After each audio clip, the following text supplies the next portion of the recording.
My name's Joe Serafin. I'm the owner and principal broker of Serafin Real Estate. We're a boutique commercial real estate company based in Loudoun County, and we basically sell commercial buildings. I love that. And Yeah, now tell me a little bit of a backstory about yourself and how you got started in your industry, what led you here, all that good sure. stuff. So this is my 20th year in real estate. So if we rewind all the way back to 2001, I graduated from Virginia Tech. It was May of 2001, and I had all aspirations to go into the hotel industry, which I would like to vacation, like to travel, thought it was a good fit. I started working for Hyatt Hotels in downtown DC. And that was when September 11th happened. That Wow. year, we were an 800 room hotel. We went from 100% occupancy down to 3%. Needless to say, I was laid off indefinitely.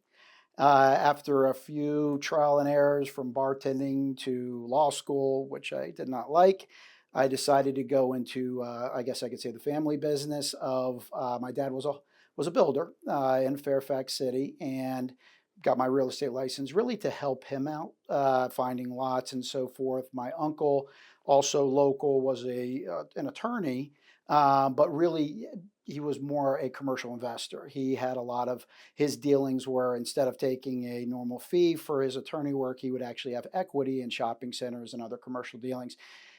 Looked up to both of them, so wanted to kind of follow in those footsteps. So that was 2005, 2006. And then eventually was hired on by a firm that did a lot of multifamily buildings. So they had big clients from the Carlyle Group Yeah. to JBG. And at one point, I was licensed in 6 different states. So Virginia, Maryland, DC, Florida, Connecticut, New Jersey. Traveling a lot, doing a lot of multifamily work. Around 2016, 17, kind of getting the aspirations as my family and my kids are, we're expanding the family a little bit. We're Yeah. living in Loudoun to kind of be a little bit more set in a geographic area. Hmm. The company that I was with really didn't have any aspirations of expanding, or so I decided to launch my own thing, Wow. and that was in right at the beginning of 2019. Yeah. Uh, a lot of our client base followed, and we have our clients are friends, close. We develop long-term relationships with them. So it's not like we started from scratch. Mm. We kind of brought that along with us. Yeah. So that led to the formation. It took me about a month to come up with a very creative name. My last name in real estate, Serafin Real Estate. Love it. Yeah, Can't go wrong with that. right, right. And now that's quite the journey that you've gone through to get to Yeah. where you are. What was the transition like having your own business? What were some hurdles maybe that you went through that or a lesson that you learned that maybe you could share? Right. So there's five aspects of business, really. There's the sales part of it. Sales drives all. There's the financial piece of it, an accounting piece of it, where you have to really track your numbers. There's the marketing, which I like to separate, which is really getting the word out there. There's your human resources department, and then there's your operations department. Well, in the beginning, you're everything. Hmm. So it really is, being organized in the beginning to manage these systems. Now, we are very big on technology. I'm a huge technology component. I do not have a background in it, but I love the efficiency of it. Yeah. And I think really starting out, now I will say starting out, yes, it's nerve wracking. I had a lot of support from my wife and from my family. And my very first hire, as you would say, happened to be somebody who didn't have any brokerage experience, Okay. but he is somebody who is like family. It's one of my best friends from when I was 15 years old. And he had experience in real estate investment, and he joined. And, we kind of expanded things from there, where we still had dealings to do, but making that jump more than worth it. And now, with different systems that we've developed, different people that we've brought on, Yeah. it's kind of more normalized and help that process. Absolutely. No. And I love that you said that technology and then marketing is like big and separate from all of that. What are some things that you're currently implementing within your business to get the word out there as far as marketing goes? Are you going to events? Are you speaking at places? Social media? That's a great question, and it's all of the above. So when I developed an SRE, there was a opportunity there, and that opportunity, if you look at some of the packages, marketing packages that are put together on commercial real estate property, we're not talking small values, 10 million, 20 million, and you look at a house that is $400,000, and that marketing package for the house is 10 times better, 20 times better, from the visuals, from the drone Yeah. that they use to the virtual tours, all of that, than the $20 million property that's getting marketed. Well, I saw an opportunity there. We were going to have our marketing pieces unbelievable. Yeah. So that was kind of step number one. Step number two is I'm about 20 years younger than the average commercial broker. So if I could utilize, and again, don't have to be the best, but technology to be more efficient, I'm going to do so.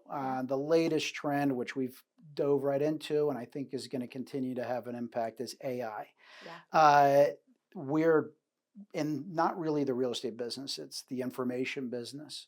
Data is king to us. And if we could analyze the data that's out there by certain, let's say, artificial intelligence models to help us analyze that, it just helps us become more valuable to our clients. Absolutely. So if we're trying to sell a commercial property where maybe just the standard value's X, but we could really dive into that data and explain why it's X plus Y, we've given a value to our clients by the help of using some technology tools. Yeah, absolutely. No, Yeah. AI has changed the game for a lot of industries. Oh, yeah. A lot of people are scared of it, but you got to also look at it in a way where it's not going to take away some jobs, but it can help benefit your business and the clients as well. And preparation. You know, Yes. you said with giving the events, yes, the host event, I speak at annual commercial real estate conferences, even preparing for this podcast. Yeah.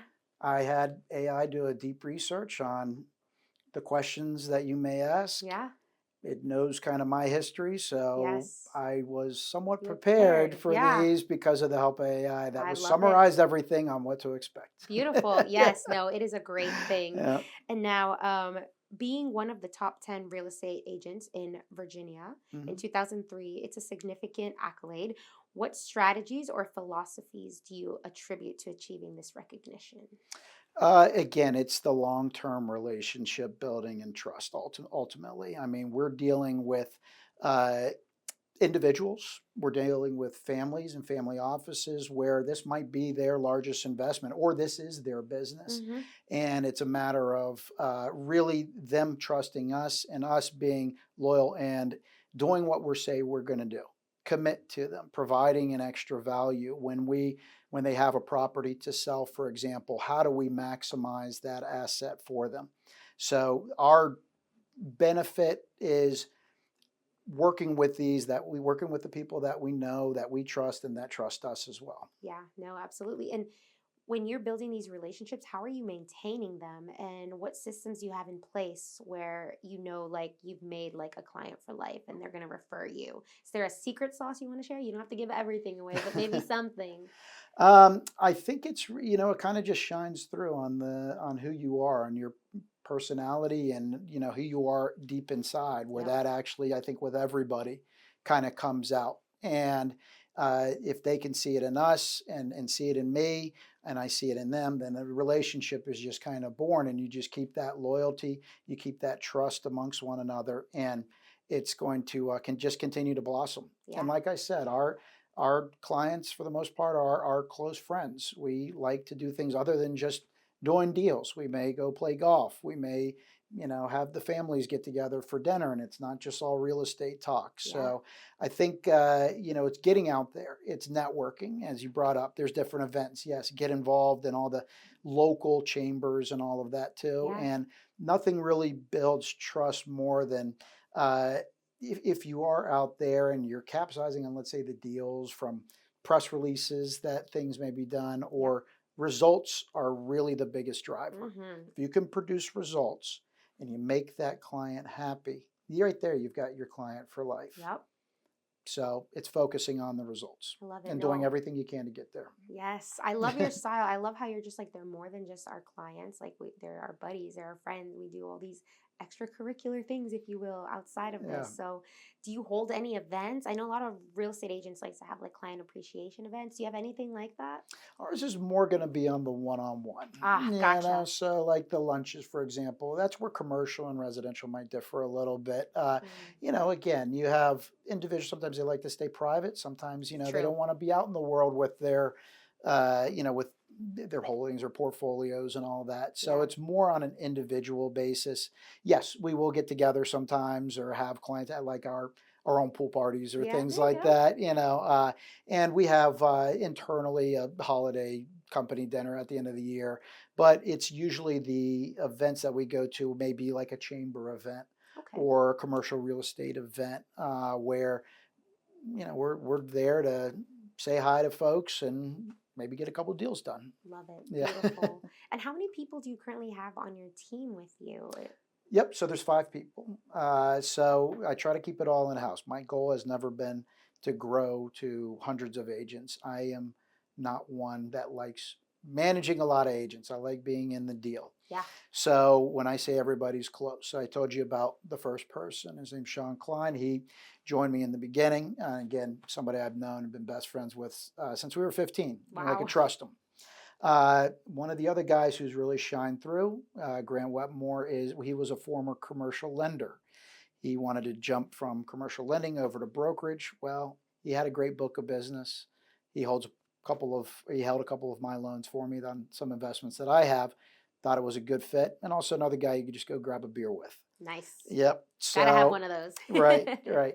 Another guy, he's a commercial real estate attorney who focuses more in Alexandria area. And that was an area we weren't really covering, but he knows it inside and out, Yep. has a clientele base as well. And finally, our office manager, so those are the brokers. Our office manager happens to be my younger sister. Oh, Keep it in the family, love it. who I obviously know in depth and is extremely well organized. Perfect. We call her the ringmaster because she Oh. kind of keeps Uh-oh. us all together. I love So it. yeah, yeah, That's so cute. yeah, She'll put you in line and in check. So watch exactly. out. Or keep us all right. It's good to Exactly. have that in the office, so that's Very great. organized and good reminders and follow up. I So love because it. the business can be chaotic. That's So right. yeah. And now Northern Virginia has a lot of opportunities and diverse people all around. How are you able to, I guess, cater to them and help them with their needs when it comes to buying a home or selling one? Okay. Yep. So this is another aspect of where commercial is a lot different than residential. Residential, there's homes and all that, but with commercial, there's so many different asset classes. You have retail, like your retail shops, you know, you have your office space, industrial, hospitality. Hmm. We have specific niches, and that was another thing that led to the success. So, one was a geographic niche. We're going to focus Loudoun County, North Prince William County, and Western Fairfax. It's all about a 10-mile radius around Dulles Airport. Hmm. So we got to know the market extremely well. I can tell you there's 5,013 commercial properties in Loudoun County today. And a commercial property is anything that's not, you don't live in. So, you know, so our specialization really boiled to geography and also early education centers. Yeah. So child care properties, you know, and we saw an opportunity. It's something I kind of fell backwards into. A client of mine helped them out on a small land deal, happened to actually be the developer for a lot of schools around here, Hmm. and asked, because a trust level was built, asked me to help sell them. We were very successful in that and sold off, you know, quite a few million of properties of that. And it just kind of spiraled. Yeah. So then there was nobody really covering this very specialized niche, but we're Loudoun County, Fairfax County, there's a lot of dual income earners, Hmm. which means a lot of the parents, they both work. They both have white collar jobs. One's an attorney, one's a doctor, where they want kids, they're going to put them in good child care, Hmm. high household incomes, high tuition rates. Yep. So it's a lucrative industry. Well, once we did that, then we went all in. There's 999 early education centers right now between the 3 counties. About 2.17% of those sell or transact per year. Yeah. It's about 20. We capture 85% of that business. Okay. With an average sale of $5 million. There's the math. And that's actually what led us to be the #1 commercial broker, not just here, but actually in all of Virginia for early education sales. That's even awesome. over the big guys. Yeah. Yeah. So that is the niche that we fell into. And amongst that, then that led us to, that pays the bills. Okay. We do other things as well, investment properties, triple net properties, industrial, single tenant warehouse. So very nice. Yeah.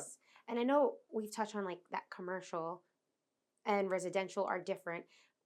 From the residential side, I'm always hearing like, that inventory is low, all of that. Is that the same with commercial too, or is it a little bit different? It's much different. It depends on the asset class. Right now, the office was hit. COVID slowed down the office market substantially because nobody was going to the office. A lot of people were working from home. Companies are finding out that they actually need to downsize from their commercial space. We see what's happening right now with all the office space around. And so it differs in that aspect. If you want to go try to find an office space right now, you're probably going to have pretty good luck trying to find office space and probably get a pretty good deal on it. Okay. On the other hand, especially in Loudoun, industrial flex, which is, think about an industrial warehouse, but like where maybe a kid zone might be, or what you see really a lot where the data centers are, there are 1.6% vacancy right now. In other words, that is very, very little inventory, a lot of demand, and that's a tough property to actually find right now, making it very valuable. Yeah. So again, with commercial, it's not just blanket, it's what type of property is it. Even if you get into the specialization of early education, those types of commercial centers, it's not every day that one's popping up on the market. So when they do come available, there is a lot of interest right off the get-go. Absolutely. No, thank you for sharing that. Yeah, That's good to know. Absolutely. Good question. Yeah. Thank you. Appreciate it. Sure. And now your expertise includes strategic planning, financial investment analysis, and financial structuring. How do these skills influence your approach to client relationships and property investments? Another good question.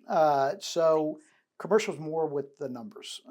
And this goes to maximizing the value of a property and maybe restructuring it to maximize that client's, that seller's overall proceeds from it. Give you an example. This is a case study. So 2 years ago, commercial investment, we call them triple net properties, are properties where there's a tenant and the tenant is paying a rent, but also paying the landlord's taxes, insurance, and things of that nature. For a pretty popular investment. 2 years ago, 2.5 years ago, the interest rates were very, very low, meaning buyers were very active in the space because they could buy that property, finance it, and make a good return because of the rates being so low. So the case study is, we had a client who had a childcare business. He also owned the property. So we advised him that he's going to maximize his property value if he sells the business first to an outside operator. That operator signs a 10 to 15 year lease. So now, once that's complete, he's made some money off the business acquisition, but now the real estate is worth $400,000, $500,000 more on a $3.1 million transaction for just the real estate. So he, in a sense, netted $500,000 more. Wow. Yeah. See, that's why you guys should come and work. There's the numbers. Yeah. Now here's another more recent story on the opposite happening on the numbers, and you say restructuring. We just closed last week on, it's actually going to make the papers here this week, the original Arcola Elementary School, which is out in Aldi. It's a 45,000 square foot building, originally built as a public school. My client bought it in 2008, and it was being leased to private schools. Well, the lease was very undervalued. It was therefore undervaluing the value of that asset. Mm. Due to some restructuring with the tenant vacating, we were able to, and at that time when we had the tenant, it was maybe valued around 13 million or so. Once we restructured that, it ultimately closed at $17 million, netting $4 million for my client by patience and Mm. restructuring. So there's numerous stories like that. So that's where the numbers come into play. Yeah. And speaking of patience, are there times where maybe the people that you're working with are like, I don't know. I don't know that I have the patience. It's okay. We can just settle for this. And do you ever talk them out of that? That's me. I'm on that Oh, side. you're I'm the impatient one. Yeah, yeah. okay. I actually learned patience from them. So Okay. yeah, Wow. Okay. yeah. But a lot of my and maybe I just get along with them better. A lot of my clients maybe a little bit older than me, and so I do definitely try to learn from their wisdom that because they've Yes. been around the block longer than I have. Okay. I So love that. yes, yeah, Right. yeah. A little bit off topic here, but what do you like to do on your free time? Do you even have free time? Are you that busy? What's going on? I'm doing this 20 years. Learned to time block. Beautiful. Absolutely. Yeah. My phone goes on do not disturb after 6 o'clock. I love that. I've got 3 kids at home, all different ages. So, we spend a lot of time. I mean, we actually have dinners together in the night, but I mean, the kids are active and luckily having a flexible schedule, able to make a lot of those family commitments as Yeah. well with my wife and my kids. So that now they take up a lot of the free time. Oh, Now, if it's a personal, I actually get to get out for a couple hours. I've always had a liking, a passion for playing golf. You would never know because you see me out there, it probably looks like I've never played before. oh, But yeah, it's being outdoors and yeah. spending time with family and friends. That's really kind of one of my favorite things to do. Absolutely. Yeah. And okay, you emphasize that you have been doing this for 20 years. What advice would you give to people who are hoping to get to where you are, where it's like, okay, look, this guy, he puts his phone on do not disturb. I can't really afford to do that. Or like, you've paid your dues and they want to spend time with their family, but they're at that level where they have to put in that work. They're still trying to get to where you are. What advice would you give to them? Put in the work, 100%. I mean, it has to be something that you're passionate about. And don't get me wrong, I still work 10, 12-hour days occasionally but it's when I want to. Yeah. And it's because I want to do it. I mean, I'm a very early riser. I do that because I want to get up and I'm motivated to handle whatever the next task is on the to-do list. And it's usually deal oriented or maybe something for the company.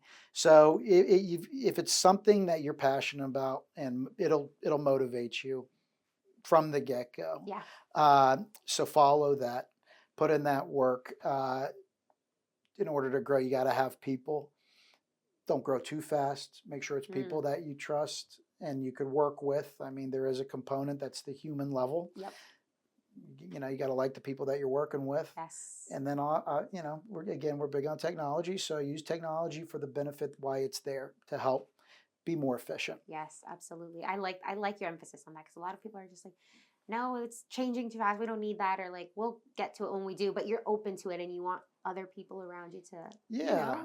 Yeah. Learn with it. Yes, It that. could help progress the timeline on a lot of Yes, different things with the help of it. yes, absolutely. I Yeah. love that.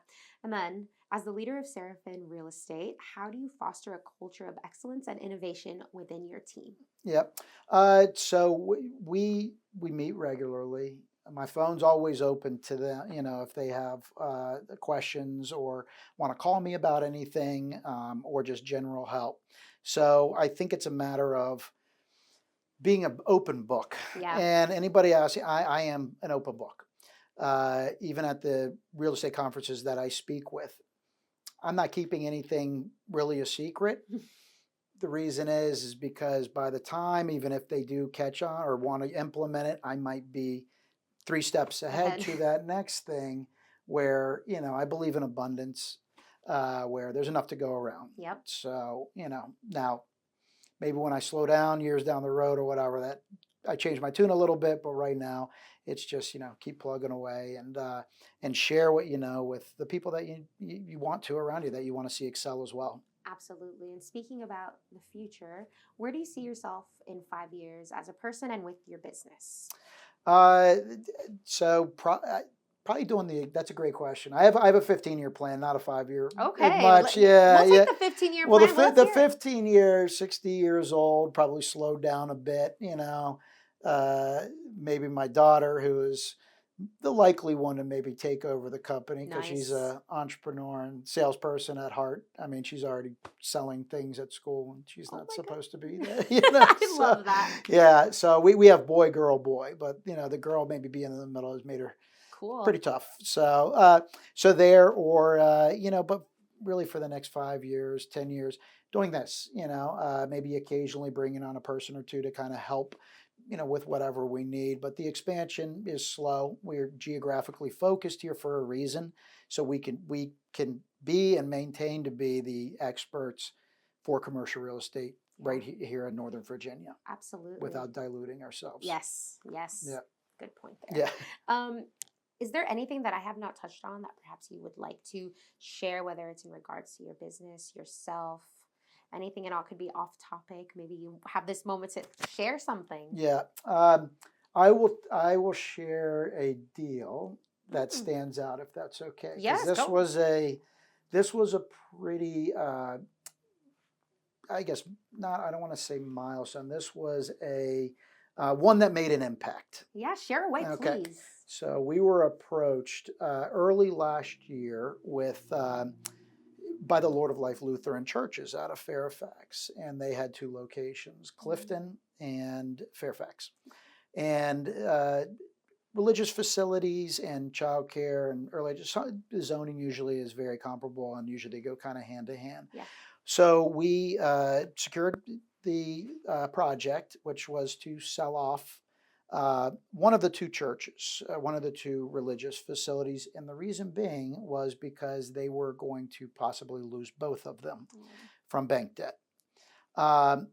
It was right off the get-go, the Fairfax location received a ton of interest. We were listed at $5,650,000.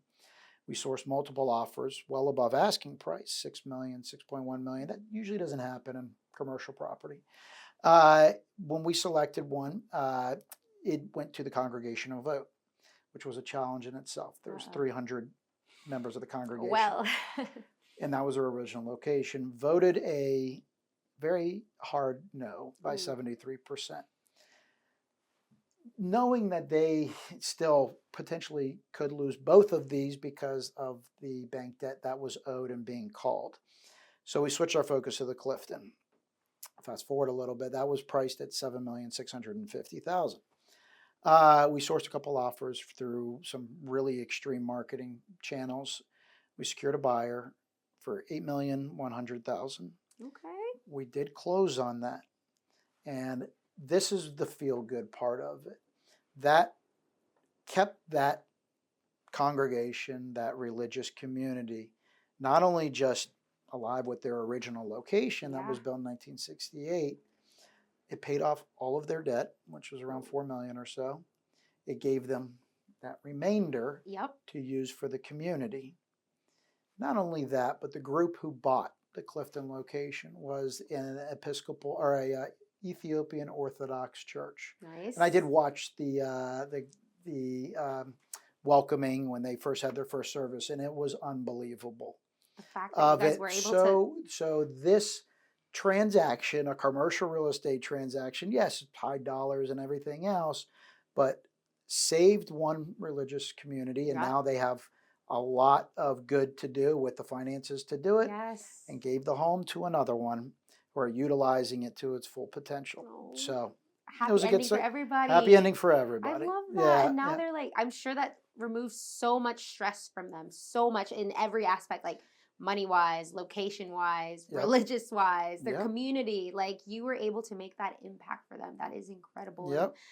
And those are tough ones. I mean, that was an assignment, I will say, I was not all that sure about from the beginning. But I mean, obviously, glad we were able to help. Absolutely, man. No, that's great. Have you guys thought about I mean, not to toot your own horn, but I think that's awesome. Like maybe put something about that online. I think that would be so great for people to know and see these experiences, especially when it comes to commercial real estate? Because people are like, does that even have any soul to it? Like, yes, Yeah, it does. It yeah. really does. So we do, and I'll give a shout out to somebody in New York who helps me out with press releases, Ed Winslow.